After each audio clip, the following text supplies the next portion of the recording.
Bonjour Jérémy Narby. Bonjour. Vous êtes anthropologue, spécialiste du chamanisme, et puis vous êtes l'auteur d'un livre qui reste un peu un ovni dans la littérature anthropologique. Ça s'appelle « Le serpent cosmique, l'ADN et les origines du savoir ». C'est paru déjà en 1995 chez Georg. On va revenir sur l'hypothèse que vous posez dans ce livre. Selon vous, les chamans ont, dans leur vision, accès à une information qui leur est transmise par l'ADN. C'est surprenant, on y reviendra. Avant ça, j'aimerais avoir votre réaction à ce reportage. C'est un beau reportage qui met en lumière un sujet qui a souvent été dans l'obscurité. Les pratiques chamaniques ont été longtemps diabolisées, mal comprises, et là, elles commencent à être pratiquées chez nous. Et la plupart du temps, c'est sous le radar. Alors, ça fait plaisir de voir la télévision de service public qui va avec ses caméras, avec respect, et prendre connaissance de ce qui se fait.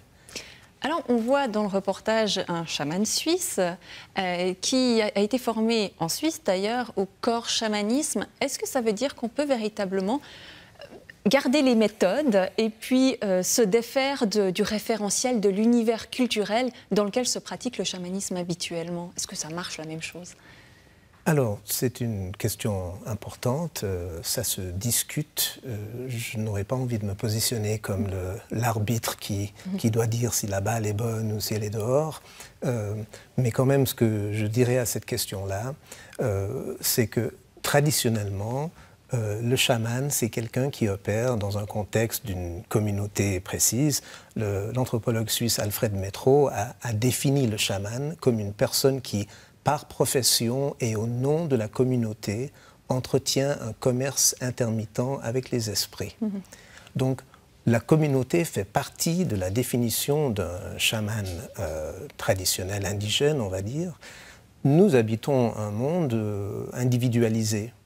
Et donc, les chamans chez nous, ceux qui ont appris des chamans indigènes ou qui s'inspirent de leurs techniques, n'opèrent pas au nom de la communauté, opèrent tout seuls comme des individus, donc ce qui n'est pas forcément une mauvaise chose.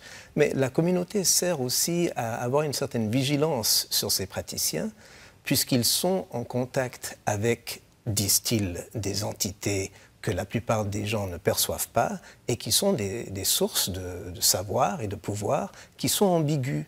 Donc le pouvoir du chaman traditionnel est un pouvoir ambigu et c'est pour ça que la communauté doit le surveiller. Donc on peut poser la question par rapport à ces praticiens modernes ou contemporains qui les surveillent. Oui, en fait, on manque d'encadrement pour cette pratique émergente aujourd'hui en Suisse. Il faudrait mettre quelque chose en place pour surveiller en quelque sorte ces pratiques. Est-ce que ça... Voilà, alors, il faudrait, je ne sais pas, et d'ailleurs c'est une des contradictions du néo-chamanisme ou du chamanisme contemporain, c'est que ce qui fait son attrait, c'est aussi son côté démocratique, c'est-à-dire que tout le monde peut avoir accès à ces expériences, alors tout le monde peut devenir un chaman en quelque sorte. C'est vrai, ça, vraiment, n'importe qui peut le faire. Oui, c'est comme la musique, si vous voulez. Tout le monde peut étudier la musique, tout le monde peut prendre des leçons de piano, tout le monde peut être à peu près musicien.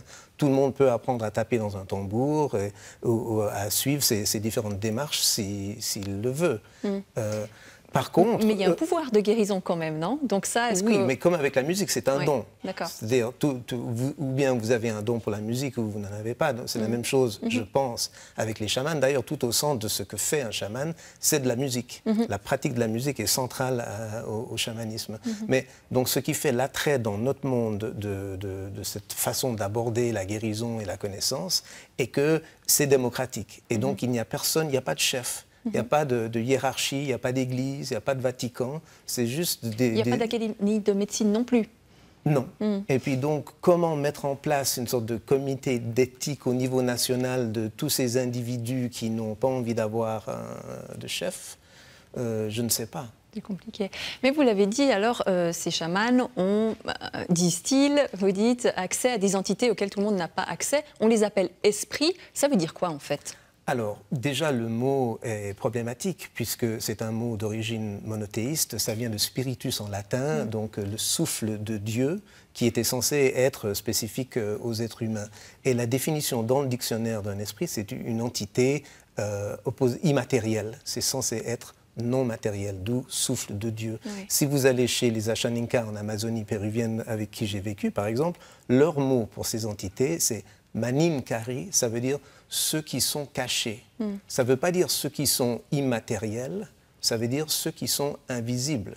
Donc leur concept de ce que nous appelons esprit, c'est plutôt qu'on ne les voit pas et qu'on ne les voit seulement sous certaines conditions, mais ils ne sont pas si immatériels que ça. Ces entités animent les organismes et les corps, et lorsque ces entités quittent le corps devient un cadavre. Donc ces entités font partie du matériel organique et ne sont pas des esprits immatériels dans le sens européen du terme. Oui, vous dites ce qui anime, c'est aussi le concept de l'âme qui est un petit peu là derrière. Il y a des connexions possibles. Alors, âme, c'est encore un autre mot. Non, entre anime, c'est comme animal, ça veut dire qu'il bouge, tout simplement.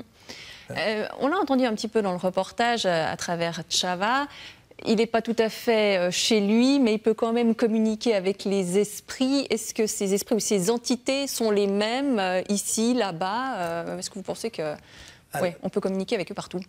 Alors, ces entités sont difficiles à mesurer, difficiles à saisir. Il faudrait se pencher sur la question. Je pense qu'il faudrait faire venir plusieurs chamans, des Amazoniens, des Mexicains, et étudier la question et l'étudier avec eux. Comment est-ce que vous expliquez l'intérêt que suscitent ces pratiques auprès des Occidentaux que nous sommes? Alors, lorsqu'on parle avec les Occidentaux qui vont vers ces pratiques, et on leur demande pourquoi est-ce que vous allez en Amazonie travailler avec les chamans péruviens, par exemple, ils disent nous cherchons des alternatives à la médecine. D'ailleurs, on l'a vu dans le reportage.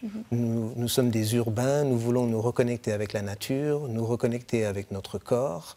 On le voit aussi dans le reportage, dans la hutte de sudation, une des personnes dit « j'ai ressenti une reconnexion avec mon corps ».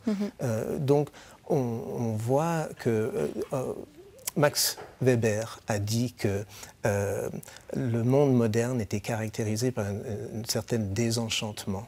Ça veut dire qu'on a tellement de confort matériel que le sens de la vie semble être un peu perdu et le désenchantement est une condition du monde moderne. Ce que le chamanisme permet, c'est une sorte de réenchantement et donc ce que les gens cherchent, c'est une sorte d'antidote au monde moderne. Et pour y accéder, certains n'hésitent pas à prendre cette fameuse ayahuasca, une plante psychotrope que les chamans amazoniens notamment emploient pour entrer en contact avec ce monde invisible.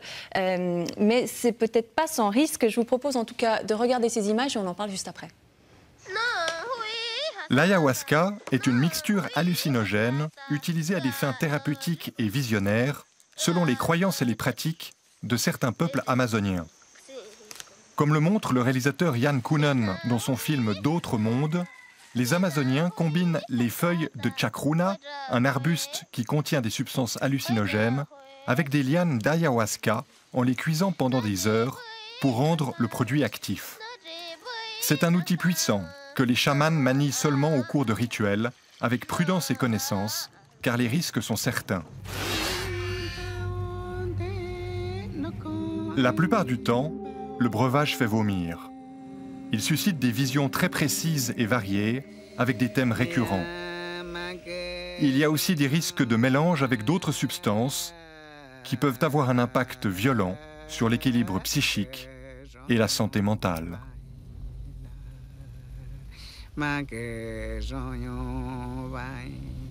Alors Jérémy Narby, est-ce que c'est dangereux l'ayahuasca? Ça peut l'être, certainement.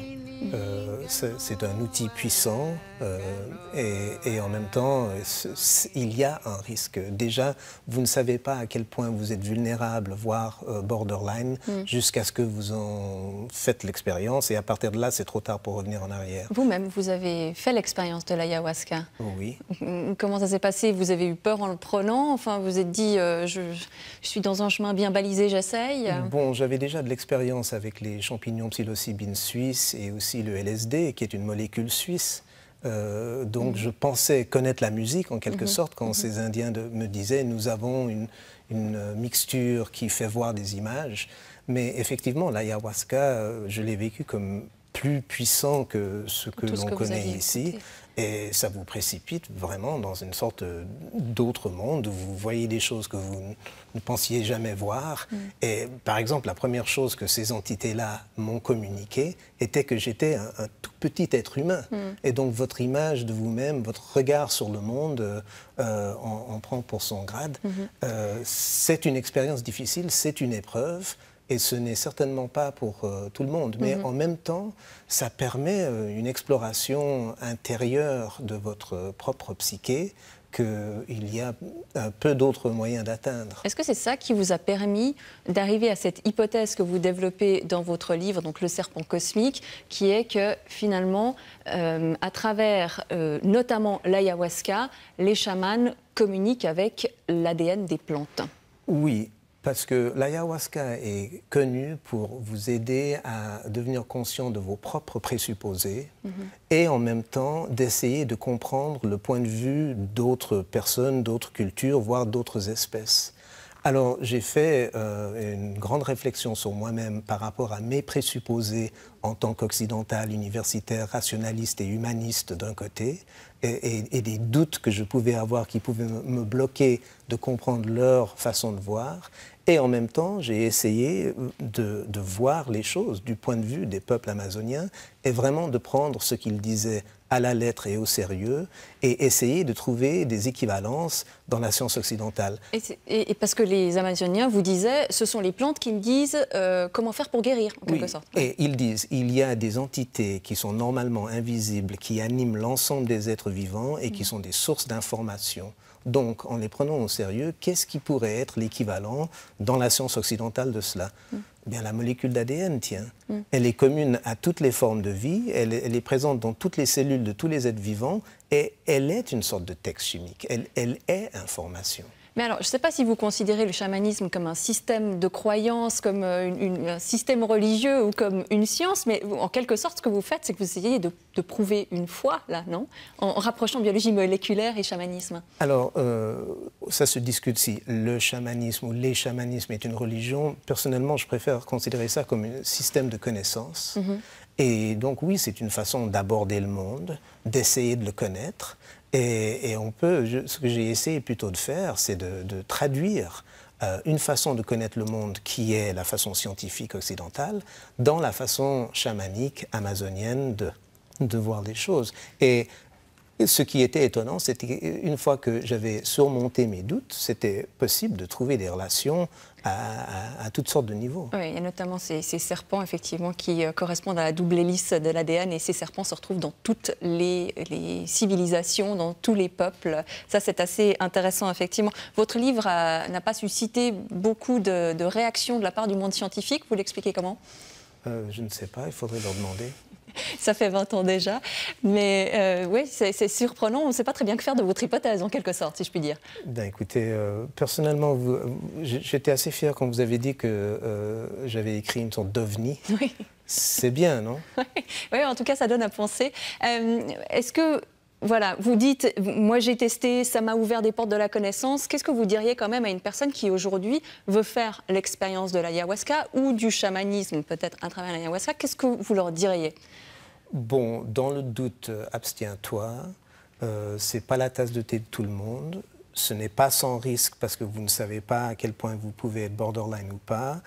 Connaissez votre chaman parce que c'est très important. Vous mettez votre psyché à nu, vous remettez votre psyché entre les mains du praticien. Donc, qui est cette personne? Il faut faire attention parce que ça peut être une expérience, si on n'est pas bien préparé, pas bien accompagné, qui peut être très dérangeante. En plus, le mot psychédélique est un bon mot. Il signifie révélateur de psyché. Et ce que font ces substances et ces plantes comme l'ayahuasca et d'autres, ils enlèvent le couvercle de la psyché profonde. Et selon qui vous êtes et les traumas que vous portez, ça peut ressortir. Et ensuite, si vous n'êtes pas bien accompagné, ben, qu'est-ce que vous faites avec tout ça? En plus, on habite dans une culture ici où les gens ne sont pas vraiment habitués à traiter les questions. Même les psychiatres ne savent pas que faire avec des gens qui rentrent un petit peu dérangés d'expérience à l'ayahuasca. Pascal. On restera sur cette interrogation. Je vous remercie beaucoup, Jérémy Darby, d'avoir participé à cette émission. Et je signale qu'une exposition sur le chamanisme est à voir en ce moment même au musée d'ethnographie de Genève. Ça s'intitule « Le chaman et la pensée de la forêt » et elle court jusqu'au 8 janvier 2017. Et enfin, si vous souhaitez réagir à cette émission, vous pouvez nous écrire à l'adresse faupascroire@rts.ch ou poster un message sur notre page Facebook.